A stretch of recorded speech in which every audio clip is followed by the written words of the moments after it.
Hello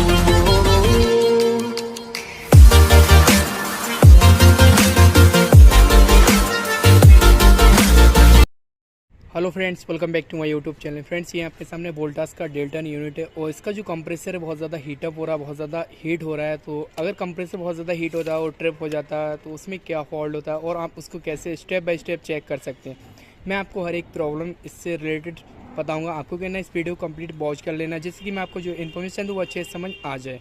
time waste ना करते हुए वीडियो करते हैं स्टार्ट। तो सबसे पहले आपको क्या चेक करना है वो मैं आपको बताता हूँ। सबसे पहले क्या करना है, आपको इसके जो ये कवर होता है इसको ओपन करना है। उसके बाद आपको देख लेना है यहाँ पर ये कनेक्टर लगा होता है। कनेक्टर में क्या होता है, अगर लूजिंग रहती है तो यहाँ पे क्या होता है, आपका कंप्रेसर जो होता है बार बार ट्रिप होने के चांसेस रहते हैं। यहाँ पे क्या है, वायर अगर लूज होगा तब ये दिक्कत आएगी। तो वायर आपके चाहे इन हो या फिर ऑड वाला कनेक्टर हो, ये जो कनेक्टर होता है अगर यहाँ पे ऊपर वायर लूज होगा या फिर नीचे लूज होगा तब ये दिक्कत आएगी। या फिर मेन सप्लाई जहाँ से आपकी सप्लाई आ रही है वहाँ से अगर लूज है तब भी ये दिक्कत आएगी, आपका कंप्रेसर ट्रिप होकर बंद हो जाएगा।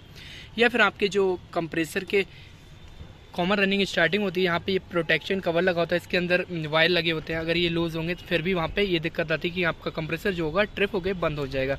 तो सबसे पहले तो आपको क्या है, वायरिंग को चेक करना है। उसके बाद आपको देखना है यहाँ पे वोल्टेज जो होना चाहिए, यहाँ पे AC वोल्ट 220 से 230 AC वोल्ट आने चाहिए। अगर AC वोल्ट नहीं आते हैं तो यहाँ पे भी आपका कंप्रेसर जो है ट्रिप होगा। वो ट्रिप किस कंडीशन में होगा, अगर वोल्टेज जो है ओवर होंगे 300 350 वोल्टेज होंगे फिर भी आपका कंप्रेसर ट्रिप होकर बंद हो जाएगा। अगर 180 160 150 वोल्टेज होंगे फिर भी ऑन होकर वो बंद हो जाएगा।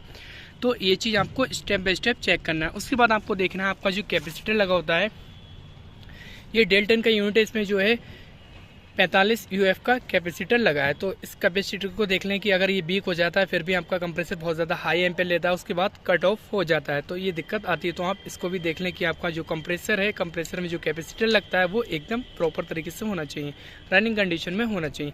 तो इस कैपेसिटर को ही चेक कर लें। कैपेसिटर अगर ख़राब होगा तो उससे आप ऐसे आइडेंटिफाई कर सकते हैं। दो कंडीशन होती है, एक तो आपका जो एम्पेयर होते हैं बहुत ज़्यादा हाई लेगा, एम्पेयर जब हाई लेगा तो हो सकता है आपका कैपेसिटर भी को इसको चेंज कर ले।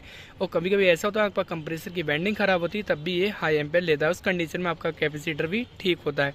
तो आप देख लें कि अगर जो है आपका कंप्रेसर है एम्पेयर हाई ले रहा है तो आपका कैपेसिटर वीक हो सकता है, तो इसको भी चेक कर लें। अगर ये एम्पेयर ज़्यादा ले रहा है तो आप इसको रिप्लेस कर देंगे, ये जो कैपेसिटर है, उसके बाद आपका कंप्रेसर हीटअप नहीं होगा। उसके बाद आपको देखना है कि आपका जो यूनिट है वहाँ पे क्या होता है, रेफ्रिजरेंट जहाँ पे हम डालते हैं इसमें क्या है R22 से ये नॉन इन्वर्टर है। तो यहाँ पे क्या है, सेक्शन वाले वॉल, तो यहाँ से क्या है आपको क्या लेना है, गेज लगाना है और गेज मीटर में चेक करना है कि आपकी जो गैस है ओवर होगी फिर भी आपका कंप्रेसर ट्रिप होकर बंद हो जाएगा। या फिर आपका नॉन इन्वर्टर एयर कंडीशन है और वहाँ पे क्या आपकी गैस कम है, रेफ्रिजरेंट कम R32 है उसमें, या फिर R410 है, फिर भी आपका कंप्रेसर ट्रिप होकर बंद हो जाएगा। तो आप इसको भी चेकआउट कर लें। या फिर आपका कहीं से पंच है, पाइप बहुत ज़्यादा पंच है, तब ये दिक्कत आती है कि उसका गैस का सर्कुलेशन प्रॉपर तरीके से नहीं होता है, तो वहाँ पे आपका जो कंप्रेसर ट्रिप होकर बंद हो जाएगा, ये दिक्कत आती है। तो पाइप देख लें एकदम अंडरग्राउंड हो या फिर ओपन हो, तो वहाँ पे क्या है पाइप पंच नहीं होना चाहिए। उसके बाद आपको चेक करना है कि आपका जो ऑटो यूनिट में फ़ैन मोटर होता है वो मैं आपको दिखाता हूँ। तो यहाँ पे क्या होता है, फ़ैन मोटर लगा होता है। फ़ैन मोटर क्या होता है, इसकी हीटिंग कंडेंस की हीट को ऑड करता है।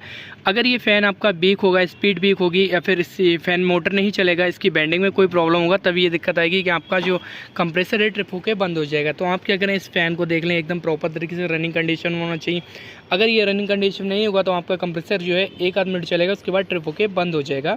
तो आप इस फ़ैन मोटर को भी चेक कर लें। मैं सारे रीज़न आपको स्टेप बाय स्टेप बताऊँगा, आपको इसी तरीके से चेक करना है। तो ये जो फ़ैन मोटर है तो आप इसको चेक कर लें। अगर फ़ैन मोटर जो है आपका स्पीड से लो है तो आप इसको कैपेसिटी को भी मतलब चेंज कर सकते हैं, या फिर आपकी बेंडिंग ख़राब है तो आप फ़ैन मोटर को रिप्लेस कर सकते हैं। ये दिक्कतें आती हैं। उसके बाद जो है आपका कंप्रेसर ट्रिप नहीं होगा। उसके बाद आपको देखना है आपका जो कंप्रेसर है वो फिर भी ट्रिप हो रहा है, तो हो सकता है आपका सिस्टम कहीं से चौक, आपका हीटिंग कंडेंसर इसमें ऑयल वगैरह हो जाता है, तभी ये दिक्कत आती है। या फिर आपकी कैपिलरी ट्यूब होती है जो आप देख रहे हैं, ये कैपिलरी ट्यूब, यहाँ पे क्या है अगर ऑयल होगा तब भी ये ऑयल जमा हो जाता है, तो वहाँ पे क्या होता है नमी आना स्टार्ट हो जाए। इससे आप आइडेंटिफाई कर सकते हैं, अगर यहाँ पे नमी आ रही है तो आपका जो कैपिलरी ट्यूब है वो चौक है। या फिर आपके ड्रायर में कहीं से नमी आ रही है, जो आप ड्रायर देख रहे हैं नीचे की साइड, तो वहाँ पे क्या है वो भी चौक होगा, तब ये कंप्रेसर ट्रिप होकर बंद हो जाएगा। तो ये चीज़ आप स्टेप बाय स्टेप चेक कर लें। उसके बाद ये प्रॉब्लम सॉल्व हो जाएगी। जो कंप्रेसर की ट्रिपिंग की प्रॉब्लम है वो सॉल्व हो जाएगी। हो सकता है कहीं से चोक हो तब ये दिक्कत आती है। वैसे बहुत कम देखा है मैंने कि आपका सिस्टम जो है कहीं से चोक हो। एसी बहुत ना के बराबर मिलते हैं चोकिंग प्रॉब्लम। ज़्यादा दिक्कत होती है आपका वोल्टेज की या फिर कैपेसिटर भी का या फिर फ़ैन मोटर में दिक्कत है। तो ये सारी चीज़ें आपको स्टेप बाय स्टेप चेक कर लेना, आपकी प्रॉब्लम जो है वो सॉल्व हो जाएगी। सब कुछ ठीक है, उसके बाद भी आपका कंप्रेसर बहुत ज़्यादा ट्रिप हो रहा है, बहुत ज़्यादा मतलब हीट हो रहा है या फिर बहुत ज़्यादा गर्म है, तो उस समय आप क्या करें, आपको कंप्रेसर की बेंडिंग चेक कर लेना है कि कंप्रेसर की बेंडिंग ख़राब होती है तभी ये बहुत ज़्यादा हीट होता है या फिर बहुत ज़्यादा इसमें मतलब जो एम्पेयर लेता है ओवर एम्पेयर लेता है। एम्पेयर किलोमीटर लगा के आप देख लें एक वायर में कॉमन में या फिर लाइन में, आप वहाँ पे वोल्ट मतलब एम्पेयर सेलेक्ट करके देख लें कि एम्पेयर हाई ले रहा है, तब ये दिक्कत आएगी कि आपका कंप्रेसर जो है ट्रिप होकर बंद हो जाएगा। ये चीज़ आप चेक कर लें।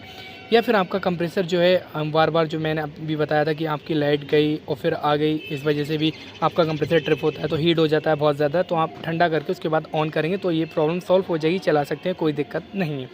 तो फ्रेंड्स ये इन्फॉर्मेशन कैसी लगी? अगर अच्छी लगी वीडियो को लाइक कर दो, चैनल पर न्यू विजिट किया चैनल को सब्सक्राइब कर दो। Thank you for watching.